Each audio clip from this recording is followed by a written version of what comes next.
Hey guys, I want to thank you for staying tuned. So today I want to talk to you about my experience with Schneider's recruitment process and how that worked for me. Going forward from here, it's my hope that I'm able to bring you more content as I'm starting on this trucking journey. And in terms of going through the phases, what to expect, what'll happen. So before we get started, I need to let you know that I currently have my Class B, but I'm working on my Class A. So currently I have a permit. So with that being said, I decided to go with Schneider.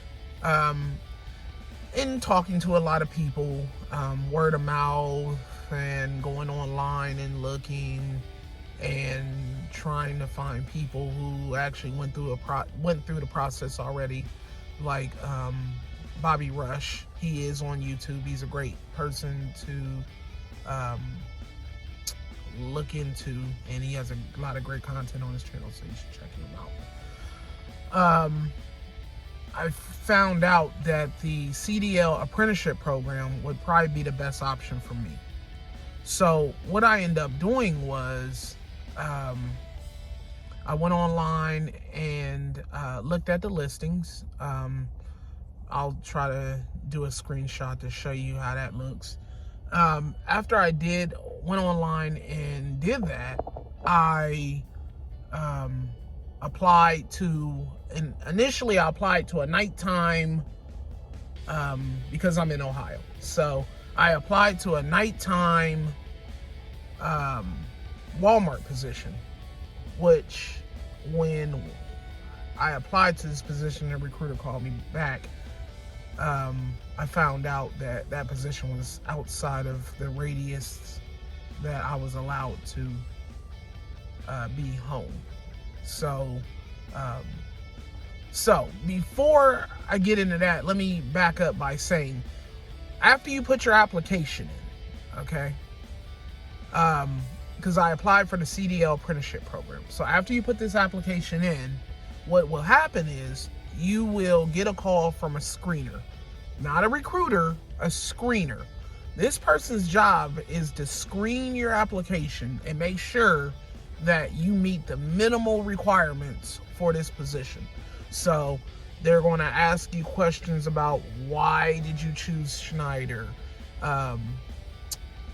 Do you have a license? How much experience do you have? They asked me if I was a service member, which I'm not. Just about 4 or 5 questions. Once the screener gets those questions answered and they qualify you for the position, then at that time, they will work to get you a recruiter whose job it is to answer all of your questions and actually get you through the hiring process to orientation. So after I spoke with the screener, she did inform me that they were pretty busy with applicants trying to come through. So she would try to get me a recruiter that day. Unfortunately, she came back to the phone 5 minutes later and she said, well, there's no recruiter available. But what you can do is there's 2 options. One, for the purposes of just in case you get busy the days after, the screener will set up an actual appointment for you with a recruiter. So if you say, hey, she'll say, hey, I want to set you up an appointment. What day works for you? You and the screener go and pick that day. Then the screener will let you know if you choose to call in, you can up to that day to see if there's a recruiter available before. Me being how I am, I didn't want to wait, because the thing is, I had already made it in my mind that I wanted to start working towards my Class A license, and this is what I was going to do. So what I did was I called in every single day, and plus I'm persistent. So I called in every single day until, get this stuff out the way. I apologize. I called in every single day until I was able to speak with a recruiter in regards to this position.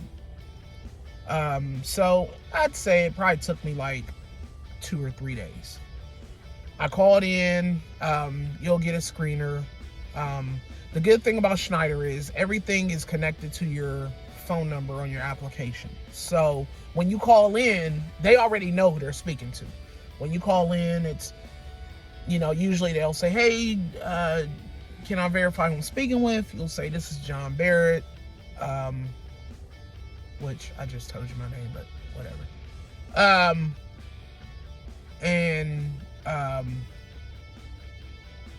From there, they'll verify it's you, and obviously you'll continue through. So after the day I got the recruiter on the phone, me and her talked. So now with me, I will say there were some issues. So initially when the recruiter called me, we went over the position.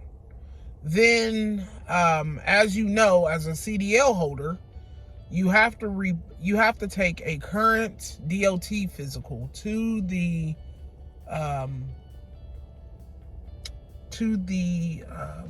BMV.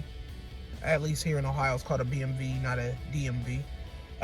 To be certified and put in the system. So I didn't have that with my Class B because at the time I didn't need it because I was only doing city driving.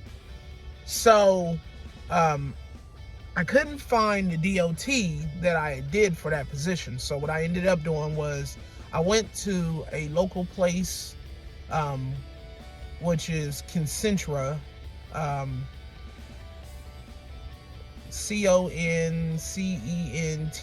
I believe is how it's spelled. They do DOT physicals on the spot for $114. So anybody who needs a DOT physical prior to going to training, you can go there and get it for $114, which honestly I expected to pay more. So once she told me that, she said you'll need to get it switched over in the system. So going back real quick, and I apologize. In the initial call, she verified my driving record. She told me about the position.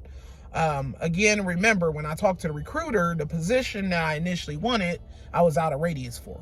So she ended up finding me a regional position that would work for me. So it was either regional or over the road because I'm going through the apprenticeship program. The apprenticeship program requires that you're doing it requires that you do 2 weeks on the road.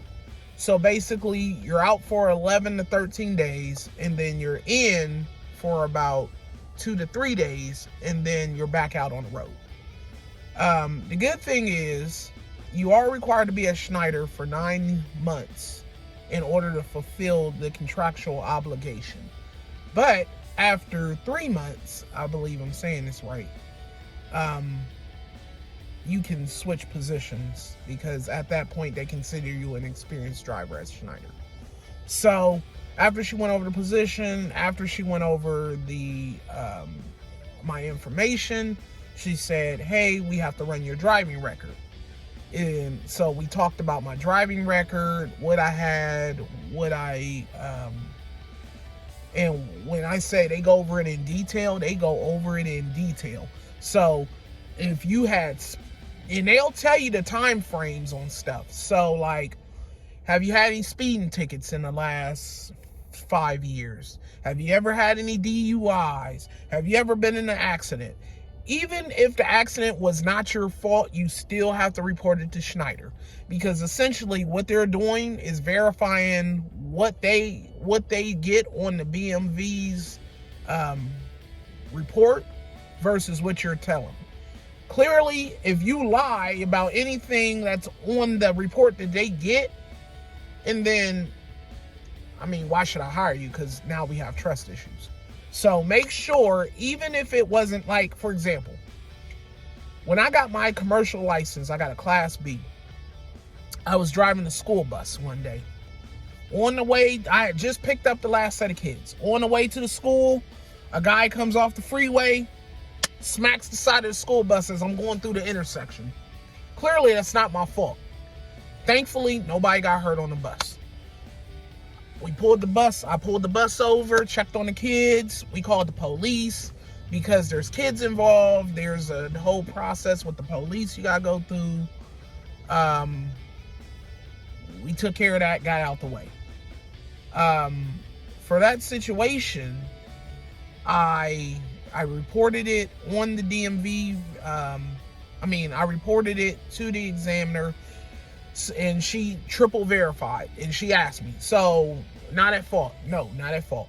Okay, were there kids on the bus? Yes. Were there any, did anybody die as a result of the,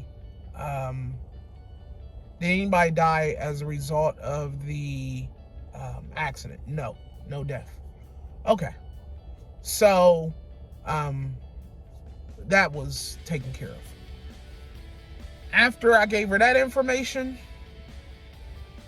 she said it takes 24 to 48, well, I'm sorry, I lied. It takes 24 hours for your BMV record to be ran through their system. I guess because of the influx of applicants, their system was having issues or whatever. Okay, so after the initial conversation and the recruiter called me back the next day, I found out that my license was set up for intrastate and not interstate. So I ended up actually having to go to get a DOT physical, which again, I told you earlier in the video where I got it from and how much it cost me and all that. So I had to get the DOT physical. Once I got that physical, I had to take that to the BMV to get it certified in the system so that I was eligible for interstate travel. And once I did that, actually, as soon as I came out the BMV, I actually emailed all that documentation back to the recruiter. The good thing is the recruiters are, for the most part, in Wisconsin. So, which is an hour behind us. So I was able to get that information to her in a timely fashion. She called me back 15 minutes later after that information was uploaded into her, after it was uploaded, and continued to go over the process with me. So basically, she said, hey, I'm going to have to verify that it was updated in the BMV system, but I'll continue to give you everything else you need for now. So she, with that being said, she was able to confirm my class date since I had the appropriate documentation, which is going to be for January, the end of January. She was able to verify the account, well, not verify the actual account, but verify the home time with me, which she had already did. So basically what happened was, now I had to wait for her to verify the driving record, and once it was verified, there was another set of forms that were to be sent to me. So the next day, once she verified that I had the appropriate forms, she then emailed me everything else. So it was the contract, it was the clearinghouse, and a confirmation of everything we went over in terms of the home time and all that.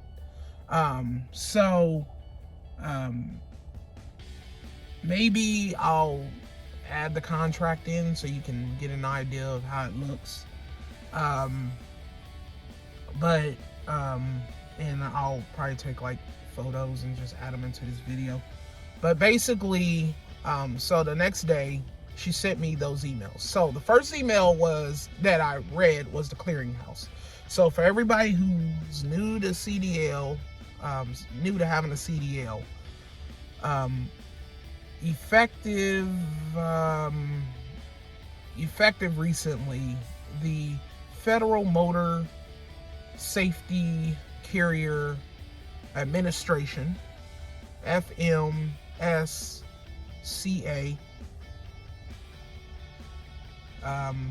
don't butcher me on it. If I said it wrong, I'll correct it.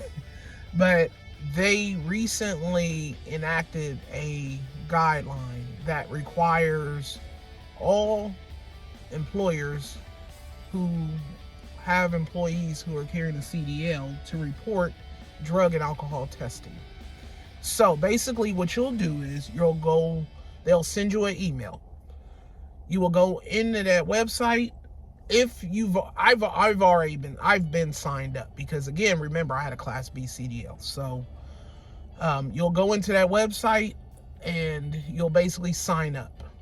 After you sign up, it will list if you've had any alcohol violations during the time you held your CDL. Clearly, I don't have any, so I don't know how that would look if you had it on there. Maybe I'll take a screenshot and add that in too, so that you're able to see that website. But basically, it'll show you if you've had any violations, who reported the violation. The clearinghouse website also shows you anybody who's requested. Now, here's another thing. In order for a company to get your clearinghouse information, you have to do 2 approvals within the website for them to get your information. So one is saying, hey, this company wants your information. Do you recognize the company? The second one is more so saying, hey, we just want to verify that you know that when you hit accept, this information is going to this company, so that they'll be able to see your alcohol record or drug and alcohol record. So you'll just approve that. It literally only takes less than 5 minutes. So after you do that, your information goes straight over to Schneider or to their representative. Next, you are going to get a contract in Adobe PDF.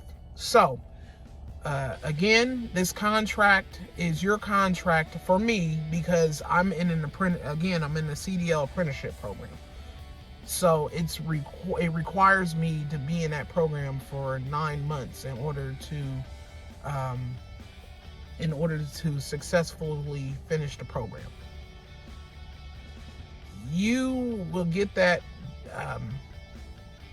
contract. It's basically a 3-page document. It's verifying who you are. You're verifying what they have you, that you're agreeing to be in the apprenticeship program, CDL apprenticeship program, and you're agreeing to what will happen if you don't complete the program. If you do not complete the CDL apprenticeship program, you are required to pay Schneider back $2,080. $2,080. And again, this is once you get your CDL. You have to do 9 months with Schneider in order for that contract to be fulfilled. On that contract, it also lists how you are to be paid during the apprenticeship program. So it'll show what you get in the first week, second week, third week, fourth week, and what you get, how much you will get paid once you pass your CDL. It's definitely important in any legal binding situation to read your documents and make sure that you understand what you're signing, because clearly, some people get into it. I didn't know. You don't want to be one of those people. But again, Schneider has put it all out there in front, so there's no guessing work here. After that email, I got an email welcoming me to Schneider from the recruiter, verifying what we talked about in terms of the position. A couple of questions I did have for is what kind of trucks they drive, which everybody knows they're Freightliner Cascadias. They're an automatic fleet. I did ask what would be my actual piece of work, so meaning what would I actually be doing. They said that information will be provided to me at training. That's not something that they tell me ahead of time. She gave me an idea of what it is I could be doing, but in terms of what it is I'm actually doing, I won't know until I get to training. For me, training will be in Indianapolis. Oh, and that's the other thing. So, when they tell you about your training date, they give you an option. So you can either drive your own car, take a rental from them, or take a Greyhound. Well, I'm not really feeling like taking a Greyhound, and I don't want to take a rental. I would prefer to just take my car. I mean, I'm already paying a note, right? And I don't like to be stuck places and rely on people. So it's just easier for me to drive my car. That way, when training is over, I can get in and go. If I need to go to Walmart, I don't have to wait for a Lyft or an Uber. I can just get in my car and go.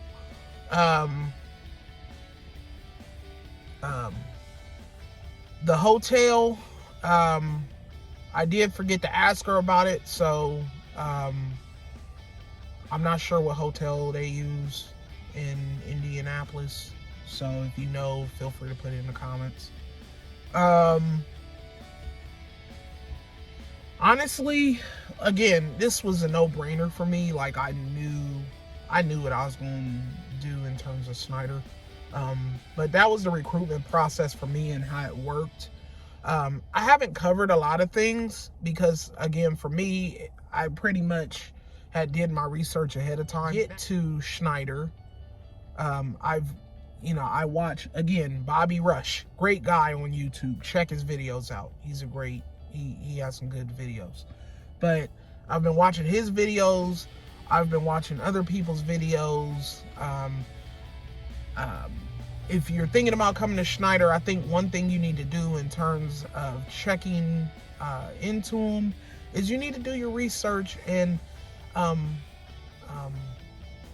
you need to go on YouTube and add Schneider jobs and Schneider trucking to your list of followers, and follow their page. If you see something that you have questions about, ask. It's okay. When they have live events where they explain certain aspects of Schneider, so whether it's tankers or the recruiting process, or meet Joe Blow, who's been one of our best drivers. Get in the comments, ask questions, So at the end of the day, just make sure you do the proper research and making sure that Schneider is the right choice for you. Now, if you have any additional questions about my experience with recruiting, please feel free to drop a comment down in the comments section, or a question, and I'll try to answer them the best of my ability. I really want to be able to give you guys insight on what I dealt with coming here. Again, I can only speak to the process I went through, which is the CDL apprenticeship program. If you have any questions or just want to speak with a recruiter, the number there is 800-44-PRIDE, and I kid you not, as soon as you call, a recruiter will pick up the phone. There's no waiting, and you're not obligated to join. You can just ask questions about the process and how it works, and they will gladly answer any questions you have. Other than that, I'll try to give you an update periodically when possible. Again, I don't start Schneider until the end of January. So if I do put out a video in regards to that, it will be just an update on the process when my recruiter checks in with me. But hopefully at that time I can provide you more information about the process and any hiccups I run into. Other than that, thank you for watching. Again, if you have any questions, please drop them down in the comments section. If you have any comments, drop them down in the comments section. I definitely want to use this as an opportunity to help each other. And I've, with me going around on YouTube looking for videos, there were not enough explaining the process one went through during a certain program, i.e. the CDL apprenticeship program. So I look forward to hearing from you guys, and hit me up. Peace.